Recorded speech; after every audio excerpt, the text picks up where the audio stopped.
আমি ওয়াইওমিংয়ের একটি মাঝারি আকারের শহরে থাকি। আমি এখানে থাকি কারণ বড় একটি জমির টুকরো কেনা এখানে অন্য অনেক রাজ্যের মতো অসম্ভব নয়। আমার বাড়ি ছোট, কিন্তু একা থাকার জন্য যথেষ্ট আরামদায়ক। ঘটনাটি ঘটেছিল 4 বছর আগে, 2019 সালে। বসন্তকাল ছিল এবং প্রায় পুরো মাস জুড়ে টানা বৃষ্টি হচ্ছিল। রবিবার ছিল। আমি কাজ থেকে ছুটি নিয়ে বাড়িতে ছিলাম, টিভি দেখছিলাম আর বিশ্রাম নিচ্ছিলাম। সন্ধ্যা প্রায় 6টা বা 7টার দিকে দরজায় হঠাৎ কড়া নাড়া পড়ল। বৃষ্টির শব্দের মধ্যে আমি সেটি কষ্টে শুনতে পেলাম।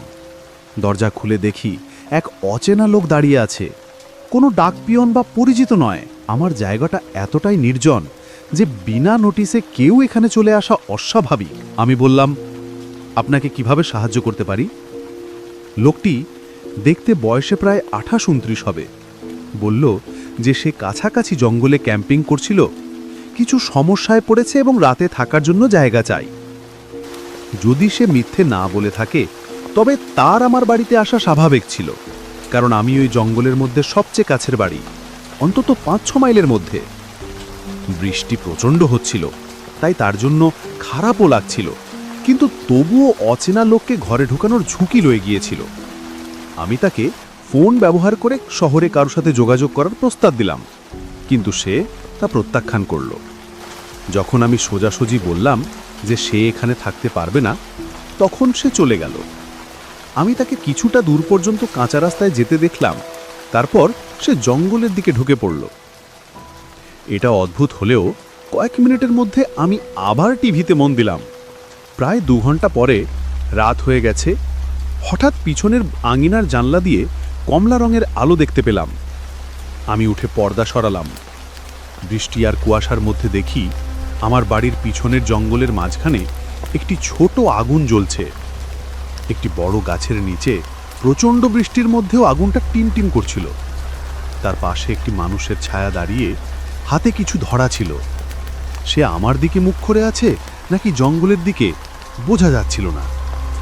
একটু পরেই আমি পর্দা টেনে দিলাম এবং ফোন তুলে পুলিশকে কল করলাম। জানালাম আমার বাড়ির বাইরে একজন লোক আছে।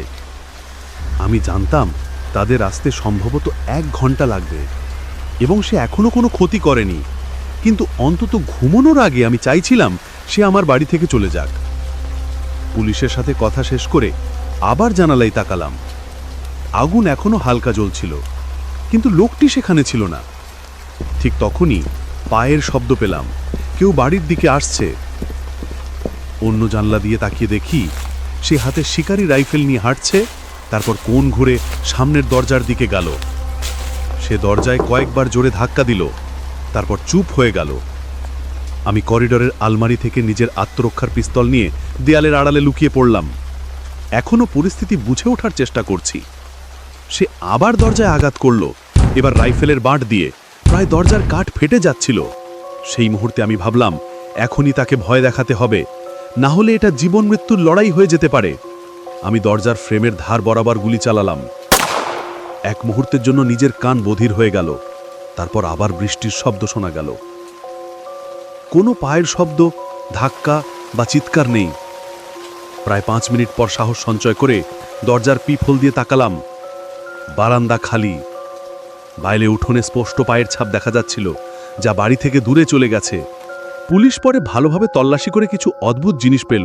যেখানে আগুন জ্বলছিল সেখানে একটি ডাফেল ব্যাগ পাওয়া গেছে, যার প্রমাণ এটা আগে মাটিতে পুঁতে রাখা হয়েছিল এবং সম্ভবত ঘটনার কয়েক ঘন্টা আগে খোঁড়া হয়েছিল।